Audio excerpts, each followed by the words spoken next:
dia fanmiarabantsika rehetra indray ny tenako Bishop Patrick Andrenarivo avy amin'ny fiangonana Evangelique Chaine ao anatin'tia fandarina an'io ity.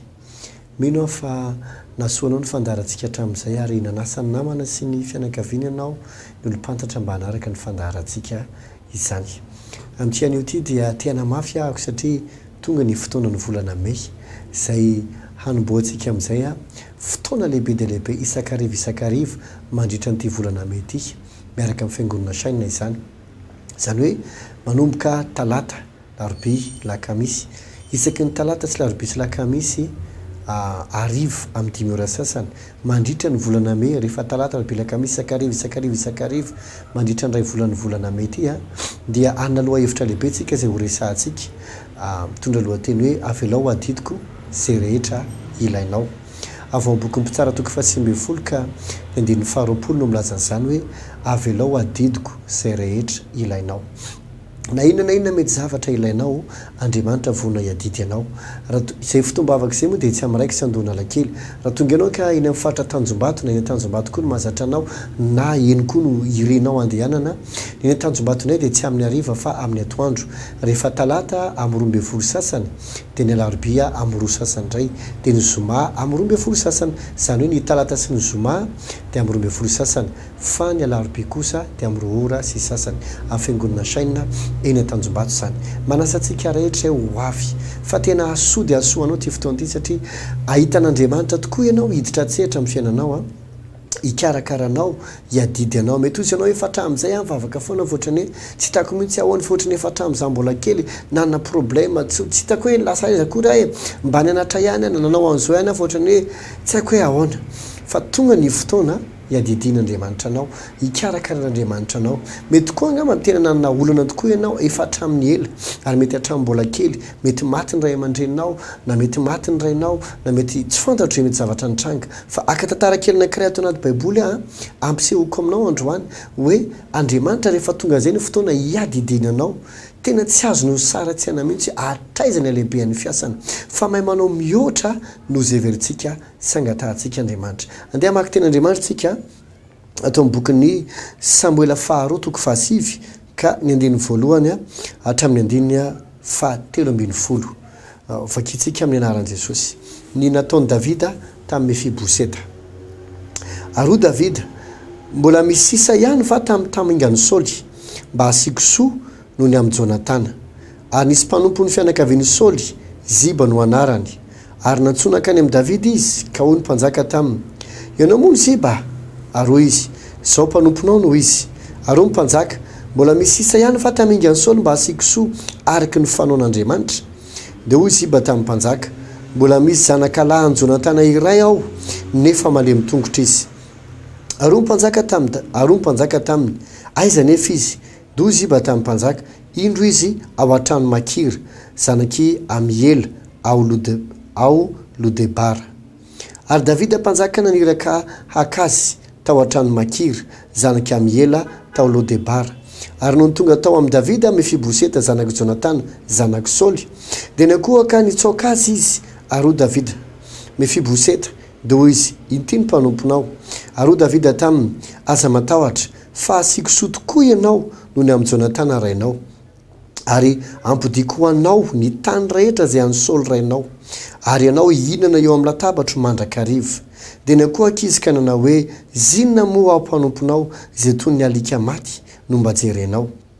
Dia niantso an'i Ziba mpanompon'ny Saoly ny mpanjaka ka nanao taminy hoe, izay rehetra nananan'ny Saoly sy ny mpianakaviny rehetra dia nomeko ny zanakalahy ny tomponao, koa ianao sy ny zanakao lahy ary ny mpanomponao no hiasa ny tany ho azy ka anatitra ny haniko hohanina ho an'ny zanakalahy ny tomponao. Fa Mefiboseta zanakalahy ny tomponao hinana eo amin'ny latabatra mandrakariva. Ary Ziba nana zanakalahy 12 sy mpanompo 12. Ary hoy Ziba tamin'ny mpanjaka, araka izay rehetra nandidinao ny mpanjaka tompoko no ataon'ny mpanomponao. Fa ny amin'ny Mefiboseta hoy Davida dia hinana eo amin'ny latabatra toy ny anankiray amin'ny zanakalahy amin'ny mpanjaka izy. Ary Mefiboseta nanana ny zanakalahy tanora, Mika no anarany. Ary izay rehetra nitoetra tao an-tranon'ny Ziba dia mpanompo Mefiboseta avokoa. Ary Mefiboseta nonona tany Jerosalema fa teo amin'ny latabatra ny mpanjaka no ny nanany mandrakariva ary nalemy ny tongony roa. Wow, enjany zany tantara zany. Mefiboseta dia zanaky Jonatana. Izy moa Jonatana dia zanaky Saoly mpanjaka. Tamin'ny fotoana avy nahafaty an'ny Goliath Davida, dia nirahira ny vehivavy Jerosalema hoe Davida nafaty alinalina fa Saoly nafaty arivoarivo. Tezitry Saoly vokadrany ny Davida nataony alinalina nefa ny anahy arivo fotsiny. Dia nikasa hamono Davida izy. Mandrabatonga azy hoe tsy navita namono Davida fa nanaiky izy faindreny Davida tany amin'ny farany tantara. Rehefa ndray andro aza nandeha niady Saoly sy Jonatana tamin'izany, dia nisy olona nandeha fa tsy pika tany fotsiny dia nitsatoka tamin'ny fony Saoly, vokatrizay dia maty izy. Jonatana koa dia tahaka an'izay, nisaringotra tamin'ny kriatrala izy ary maty koa izy nisy namono. Rehefa maty Jonatana, ny tena marina nefa dia izao, mialatsiny raha ohatrany hoe metsoro mianoatra manao aller-retour kely ny zavatra tantaraiko. Tamin'ny andro mbola fahavelon'ny Jonatana, rehefa nieritreritra hamono an'i Davida i Saoly mpanjaka, dia Jonatana foana nanao intervention tany amin'ny dadany hoe Davida nge olona tsara, Davida nge ka olona zao. Dia ohatra mandefitra kely Saoly dia tezitra, mandefitra kely Saoly dia tezitra. Niezaka foana Jonatana hiaro an'i Davida. Ary zao mihitsy nitenen'i Jonatana tamin'ny Davida tamin'ny fotoanandro hoe ianao no andimby mpanjaka aloha izay vao zahako. Raha ny tena marina, i Jonatana no tokony andimby an'i Saoly satria Saoly dia mpanjaka ary mpanjaka tsy fidian'olona fa tonga dia zay zanany no mandimby azy. Kanefa hozy Jonatana hoe tamin'ny Davida aleo fa ianao no manjaka izay vao zahako. Tezitra mihitsy Saoly tamin'izany fotoanandro zany. Kanefa rehefa avy eo moa taty aoriana, Davida nalefan'i Jonatana antsoika ndana, dia ndana mihery fa hikaka mitady hamono anao. Davida sy Jonatana dia tena nifankaty, tena ny fitiavana madio amampirahalahy. Taty aoriana moa maty Saoly sy Jonatana ary tena nitomany misy Davida nalahelo azy. Rehefa tonga ny fotoana tonga mpanjaka Davida, Jonatana dia nanazanakalahy anankiray Mefiboseta, io nivakitsika teo io. Mefiboseta kory tsy hoe malemy hatrany an-kibon-dreniny fa nisy mpitaizany da Jonatana izy teo Mefiboseta mpiasa zany, dia nisy oatra niady tampoka ny tranga zay dia tratratampoka le mpanampy dia nety nitsoky izy teo Mefiboseta. Dia nefa tsy voababiny tsara dia nienjery Mefiboseta tamin'izany, nefa izy mbola 5 taona dia vokatray dia narary izy ary nalemy, dia lasa nalemy izy mandra-pahalehibeany Mefiboseta io zany. Rehefa tonga mpanjaka amin'izay Davida taty aoriana, tsy tatamingana intsony aiza ny taranaka Saoly sy Jonatana satria hoy ny Baiboly hoe ary ny taranaka Davida dia nianahery fa ny taranaka Saoly kosa nianalemy ary nifongana. Dia araky ny fifanoan'Andriamanitra nefa Baiboly dia milaza fa Andriamanitra tsy mba tsy marina ka nadinony ny asa tsara izay nataontsika. Andriamanitra dia tena mamaly olona tsy rehefa ny an-danitra ihany fa hatrety an-tany. Dia Baiboly vakitsika teo hoe araky ny fifanoan'Andriamanitra dia nanontany Davida any Ziba hoe mbola misy taranaka Jonatana ve ihany mba hasiako soa. Dia izy hoe misy anankiray ihany fa lehilahy malemy Mefiboseta dia natsony izy mivakitsika teo io ny tantara. Dia ny zavatra nitranga rehefa tonga tao izy dia tena nikohaka tamin'ny Davida. Mba azonao an-tsaina ve izany hoe lehilahy malemy zanaky ny olona dia nikohaka tamin'ny Davida. Toy izy Mefiboseta tia ny mpanomponao. Toy izy hoe ny tany rainao rehetra zany hoe tamin'ny andro ny Saoly mpanjaka dia nanana tany be da be Saoly sy Jonatana. Toy izy hoe ny fanana ny rainao rehetra zay voatra hoe fananjavona averina aminao daholy. Mba alaivo tsara an-tsaina nge zany hoe ny dadabe anao zany taloha nanan-karena be fa mety noho ny zavatra be da be nitranga dia lasa n'olona daholo ny tany. Tamin'ny fotoana fo nefa naverina aminao daholo ny tany rehetra sy ny trano ary ny fananany. Dia izy hoe manomboka izao anao dia mipetraka aty amiko dia misakafo eto amin'ny latabatra ianao ohatry ny zanakalahako ato an-trano. Ary rehefa mamaky ny tantara hafa mihitsy ary moa anao dia mahita fa tamin'izany izy teo Mefiboseta mbola tsy nanambady fa le tantarety moatra ny somary mamitina kely le izy ihany izy. Dia Davida ny teny mitady vehivavy hoe jerevo izy vehivavy madio ho vadiny. Teny mena vady Mefiboseta, teny teraka Mefiboseta.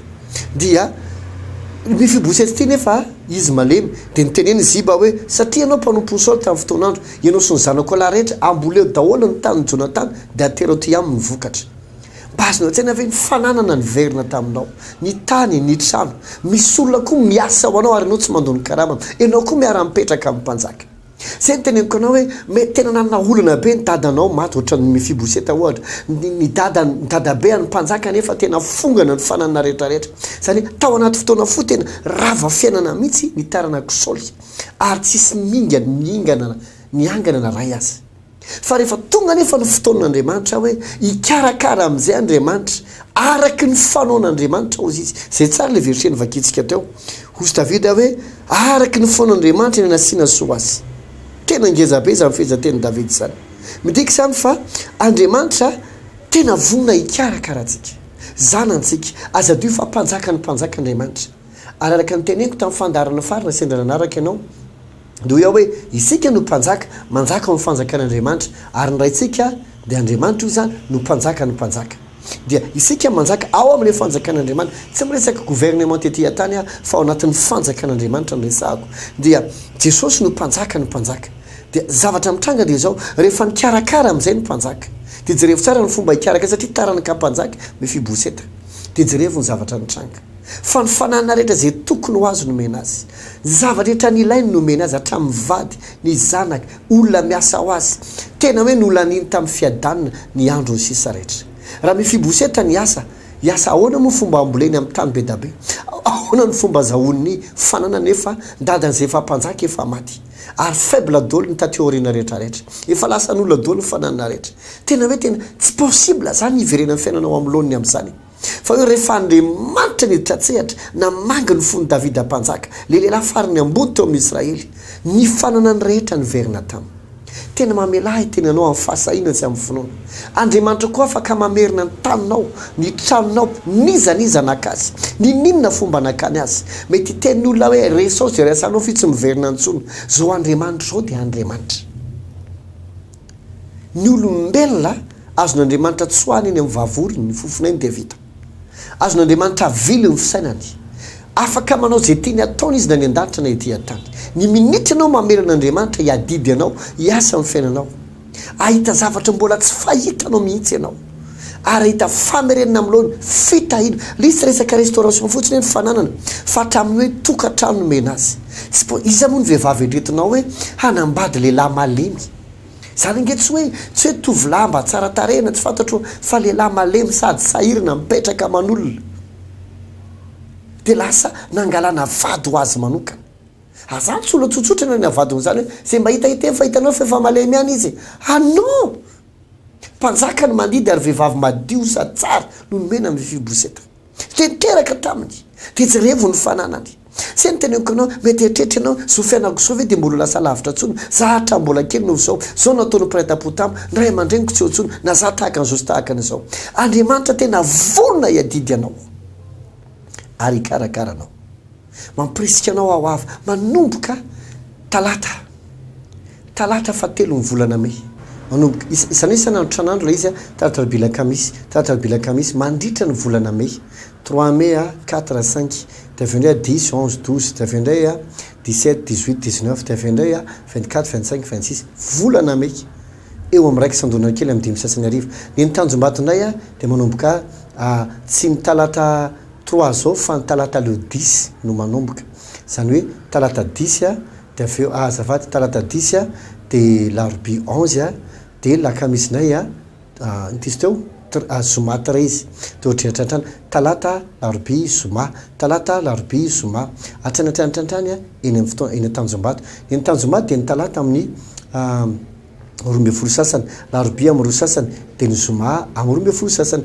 zany ny talata sy ny zoma mitovy ny ora amin'ny 12 sasany fa larobia amin'ny 2 sasany matoky indrindra fa voarianao ny filazana azadino avelao ho adidiko zay rehetra ilainao avelao ho adidiko zay rehetra ilainao fona hiadidy anao andriamanitra fona hikarakara anao andriamanitra vona amenao fafapo amin'izay zavatra rehetra manahirana anao tadio fa mpiady mahery izy ary zavatra rehetra ainy atao mbola tsy miova andriamanitra tena mbola tsy miova amin'ny fahaiza-manaony amin'ny heriny sy amin'ny fahatsarany matoky efa voarianao ny fandarantsika androany fa dia manantena hitanao indray amin'ny fotomba avakitsika sy amin'ny fandarantsika manaraka manao velomanao ny tenako Bishop Patrick Ndinarivo avy amin'ny fiangonana Evangelique Chaîne tombo fahasoavana veloma tompoko